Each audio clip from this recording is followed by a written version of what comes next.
दोस्तों आज हम देखेंगे कि यूपी स्कॉलर जो हमें स्कॉलरशिप मिलती है उसमें किस बच्चे को किस प्रकार से कितनी मिलनी चाहिए उसको हम देखेंगे। सबसे पहले डैशबोर्ड पर जाते हैं। उसके बाद में यहाँ पर आपके योजना के विषय में इस योजना में किस प्रकार की स्कॉलरशिप कितनी मिलती है उस पर क्लिक करेंगे। उसके बाद में यूपी स्कॉलर में पूर्व दसम छात्रवृत्ति योजना और दसमोत्तर छात्रवृत्ति योजना। पूर्व दसम मतलब 9th और 10th के बच्चों को, वर्ग अनुसूचित जाति के बच्चों को या किसी भी वर्ग के बच्चों को, पिछड़ी वर्ग के बच्चों को छोड़ करके बाकी वर्ग के बच्चों के लिए के माता पिता की आय हो 2.5 लाख से कम होनी चाहिए।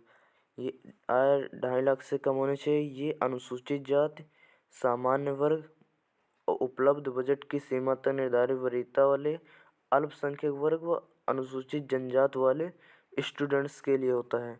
इसमें क्या होता है, इसमें 225 रुपये प्रति माह 225 रुपये प्रति माह 9th और 10th के अनुसूचित जाति व अनुसूचित जनजाति वाले छात्रों को मिलता है 10 माह के लिए। इसमें कुल 3,000 रुपये मिलते हैं। आपको 9th में 3,000 रुपये मिलेंगे व 10th में 3,000 रुपये मिलेंगे। व उसके बाद में पिछड़े वर्ग व उपलब्ध बजट की सीमा वाले स्टूडेंट्स के लिए 150 रुपये प्रति माह, मतलब कि कुल वार्षिक में तुम्हें 2,250 रुपये मिलेंगे।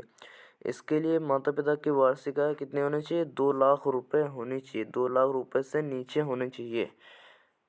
ओके। इसके बाद में फिर दसमोत्तर छात्रवृत्ति योजना वाले बच्चे, मतलब फर्स्ट ईयर व इंटर के बच्चों के लिए, वर्ग अनुसूचित जाति वाले बच्चों के लिए व जनजाति वाले बच्चों के लिए, अनुसूचित जनजाति वाले बच्चों के लिए माता पिता की वार्षिक आय 2.5 लाख होनी चाहिए। व सामान्य वर्ग उपलब्ध बजट की सीमा तक के लिए, पिछड़े वर्ग वालों के लिए, अल्पसंख्यक वर्ग वालों के लिए 2.5 लाख से कम होनी चाहिए माता पिता की वार्षिक आय। उसके बाद में दसमोत्तर छात्रवृत्ति योजना प्रदेश में, उत्तर प्रदेश में समस्त मान्यता प्राप्त राज्य की शासकीय सहायता प्राप्त निजी क्षेत्र के शिक्षण संस्थानों प्रदेश के बाहर रहते हों चाहे अंदर रहते हों, लेकिन वो उसी मान्यता प्राप्त यूपी के मान्यता प्राप्त स्कूल में पढ़ने चाहिए। मान्यता प्राप्त राजकीय व शासकीय सहायता प्राप्त शिक्षण संस्थानों में संचालित मान्यता प्राप्त पाठ्यक्रमों में अध्ययनरत छात्र छात्राएं जो यूपी के मूल निवासी हों, निम्नलिखित आय सीमा के अंतर्गत छात्रवृत्ति शुल्क आपूर्ति प्रदान किए जाने का प्रावधान होता है।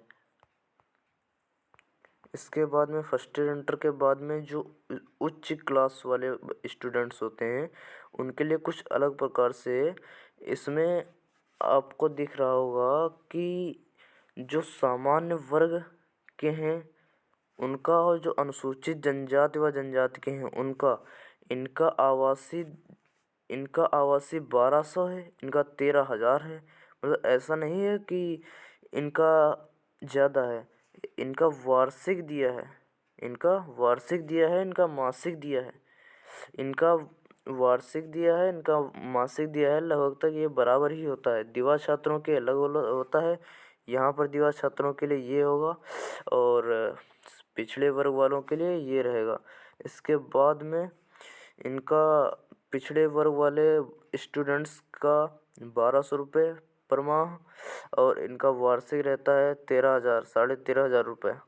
और ये एम.फिल व PhD, BTech, CA, ICWS, CS, ICFA, LLM, DLitt, DSc वाले स्टूडेंट्स के लिए होता है। उसके बाद में एमए, एमएससी व एमकॉम, एमएड, एमफार्मा के स्टूडेंट्स जो पिछड़े वर्ग के हैं उनके लिए, जो दिवा छात्र हैं उनके लिए 530 रुपये पर माह, वो आवासीय हैं उनके लिए 820 रुपये पर माह, व जो अनुसूचित जाति जनजाति के हैं उनके लिए 9,500 रुपये वार्षिक व दिवा छात्रों के लिए 6,500 रुपये वार्षिक। इस प्रकार से BA BSc BCom वाले स्टूडेंट्स के लिए 300 रुपये, पिछड़े वर्ग के दिवा छात्रों के लिए 570 रुपये, पिछड़े वर्ग के आवासीय छात्रों के लिए 6,000 रुपये, अनुसूचित जाति के BA BSc BCom वाले आवासीय छात्रों के लिए व अनुसूचित जनजाति के दिवा छात्रों के लिए जो BA BSc BCom कर रहे हैं उनके लिए 3,000 रुपये मिलते हैं वार्षिक में। ये ध्यान रखना है कि ये अनुसूचित जाति जनजाति के लिए वार्षिक वाला है और ये मंथली वाला है। ये वार्षिक वाला है और ये मंथली वाला है।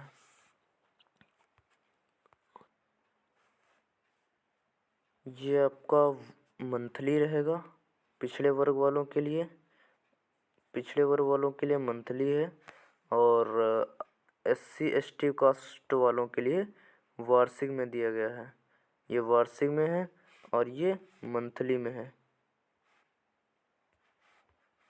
ओके, तो इस प्रकार की न्यू अपडेट के लिए चैनल सब्सक्राइब करें।